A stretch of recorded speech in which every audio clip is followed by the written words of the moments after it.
Good morning, everyone. In this video, we are on page 11 in the note packets looking at example 4. A manufacturer wants to maximize the profit for selling two types of candy. So maximize profit, and then we're selling two types of candy, which is probably going to be our X and our Y. A bag of M&Ms yields a profit of $1.50. So M&Ms, $1.50, and a bag of Skittles yields a profit of $2. Market tests and available resources have indicated the following constraints. The combined production level should not exceed 1,200 bags of candy per month. The demand for a bag of Skittles is no more than half the demand for a bag of M&Ms. The production level of a bag of M&Ms is less than or equal to 600 bags plus 3 times the production level of a bag of Skittles. Whew! So some tougher inequalities to write on this one, but let's go ahead and take it from the top and start by defining our variables. So first, just defining these in the order that they are given to us, I'm going to say that M&Ms, a bag of M&Ms, is going to be X. And that a bag of Skittles is going to be Y.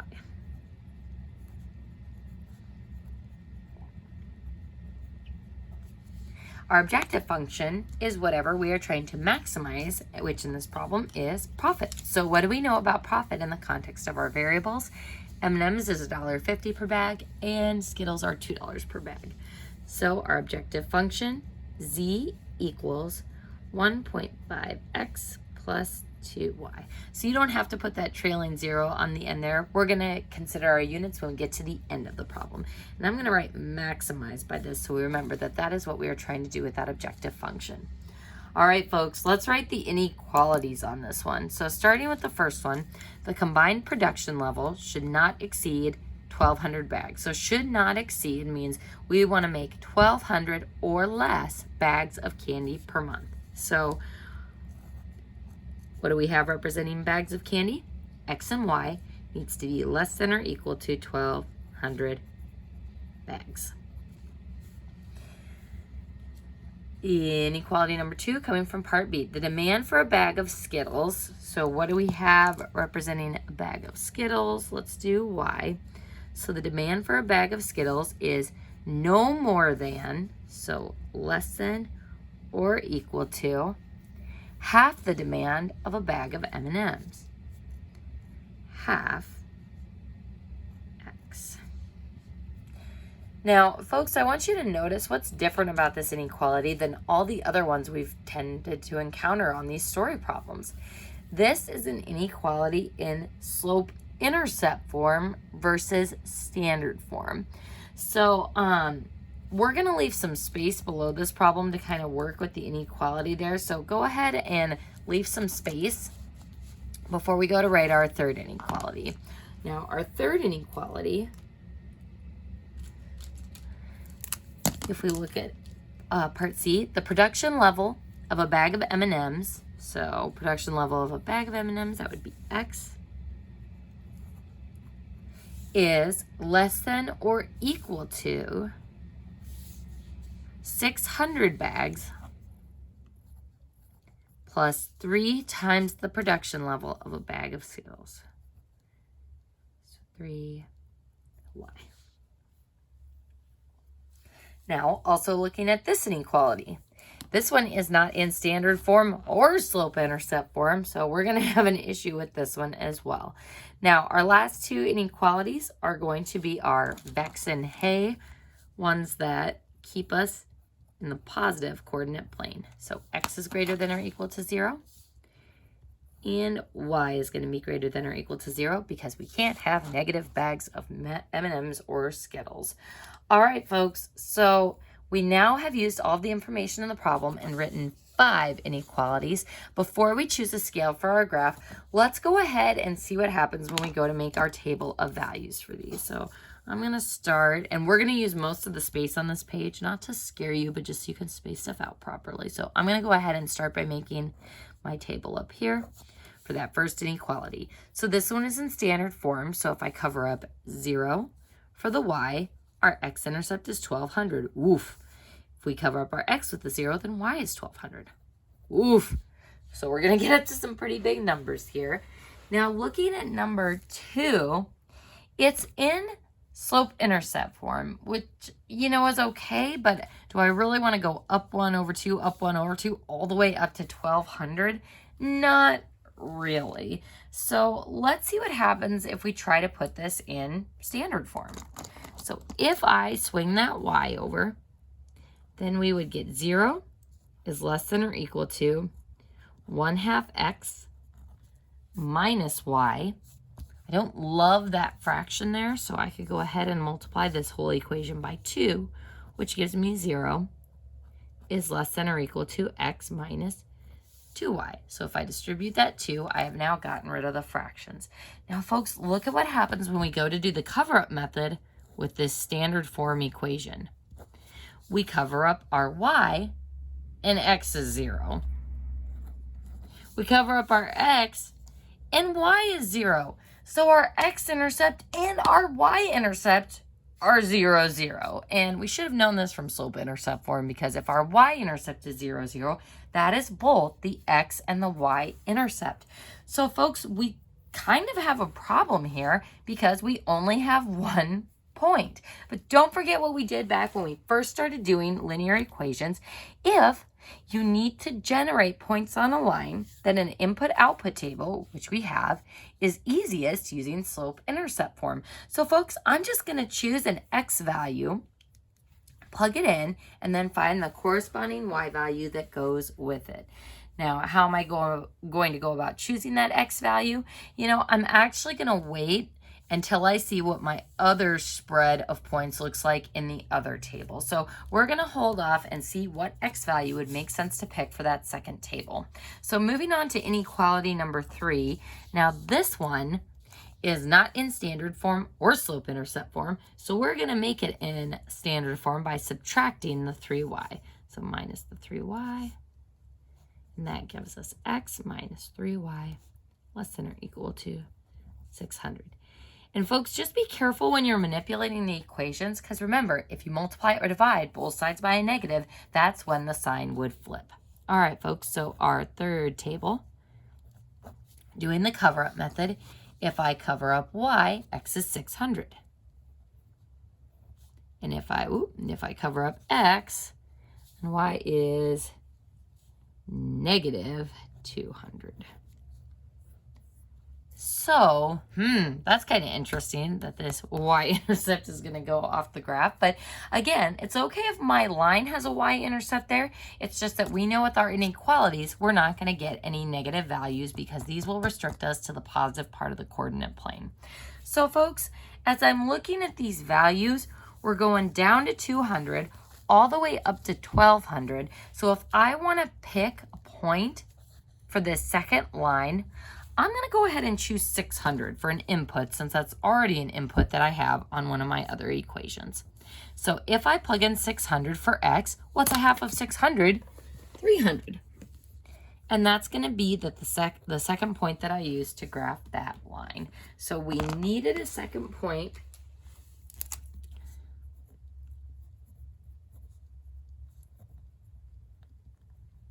So picked x equals 600 because of that one down there. So that's where this point came from. And we needed a second point because 0, 0 was both our x-intercept and our y-intercept. All right, folks, so let's go ahead and choose our scale. To go all the way up to 1200, I'm going to go ahead and go by 200s. So remember to clearly designate what scale you are using so that I can figure out when I'm checking your work what your scale is. So plotting that first inequality, 200, 400, 600, 800, 1,000, 1,200.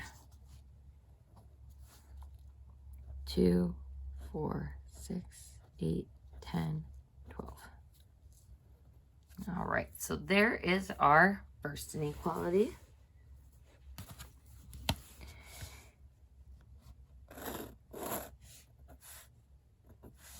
Inequality number 1 is 0 plus 0 less than or equal to 1200. Yup, so teeth going down towards 0, 0. Now for inequality number 2, we've got 2 points. We've got 0, 0 right here, and then 600, so 2, 4, 6, and 300 right there-ish. So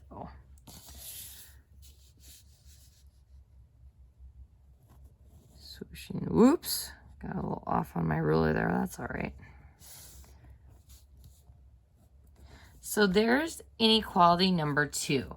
Now, my other annoying issue with this problem is we don't get to use 0, 0 for a test point because my line goes through 0, 0. So we have to pick some other test point to use. I'm going to go ahead and test this point. So I'm going to put a little X there, and I'm going to say test 600, 0 for shading. So 600, 0 is right here, 2, 4, 600. So if I plug in 600 for X, a half of 600 is 300. Is 0 in for the Y less than or equal to 300? It sure is. So that means we're going to put our teeth towards that test point. Because it worked, so does everything on that side of the line.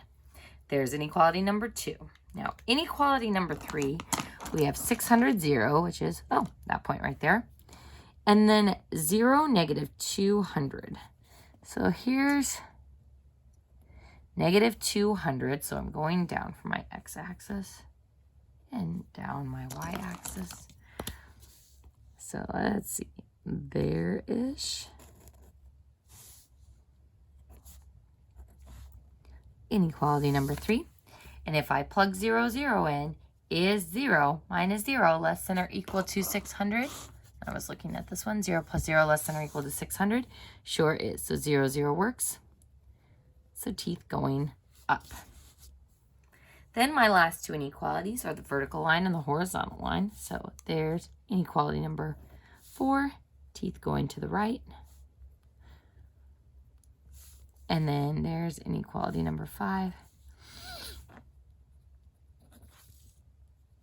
Teeth going up. All right, so where is my feasible region? Making sure that you don't cross that x-axis because our horizontal line is restricting us there. That is our feasible region. So now our next issue is finding all the vertex points. So let's go ahead and see if we can find all of those using our graph. So I'm going to start with this bottom corner one because that one's 0, 0, which we definitely know exactly. This one is the x-intercept of the third line, which would be 600, 0. Now these other 2 points, those ones are sketchy vertices. So this one's sketchy. And the other one is sketchy.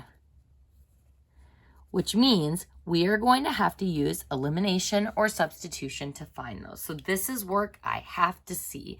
So let's go ahead and do equation number 1 and equation number 2 first. So equation number 1, x plus y equals 1200.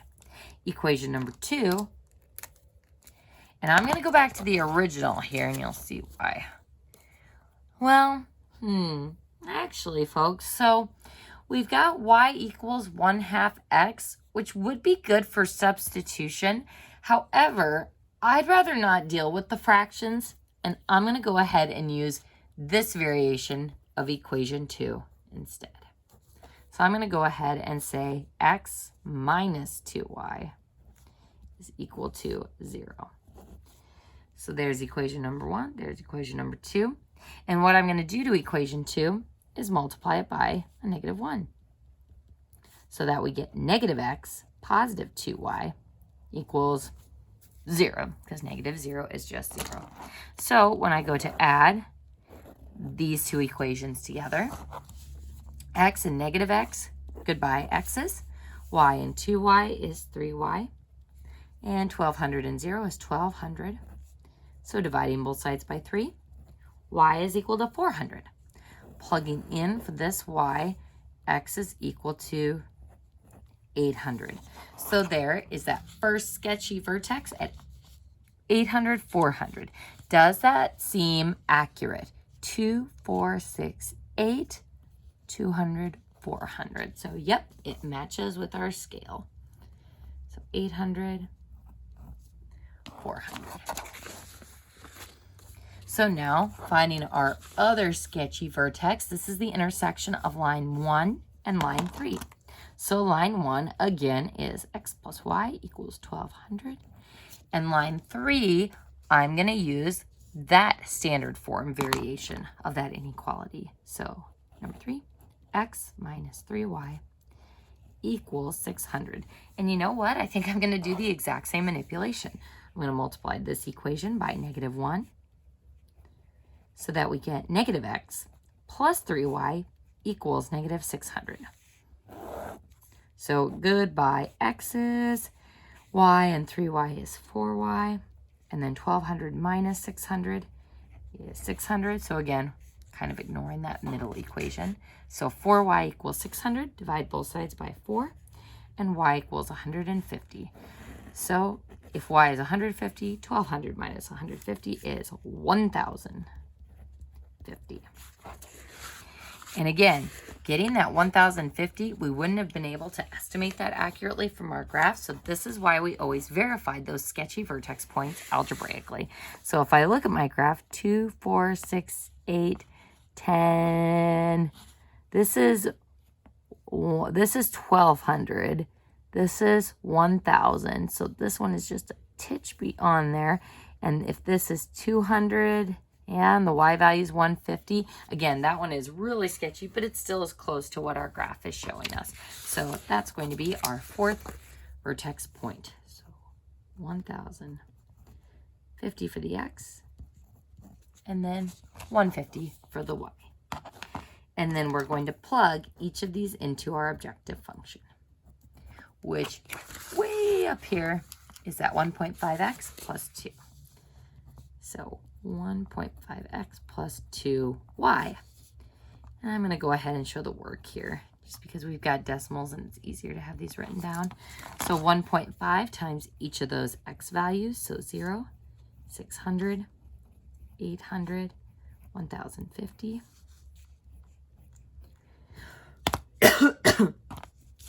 And then plus 2 times each of those y values. So times 0, times 0, times 400, times 150.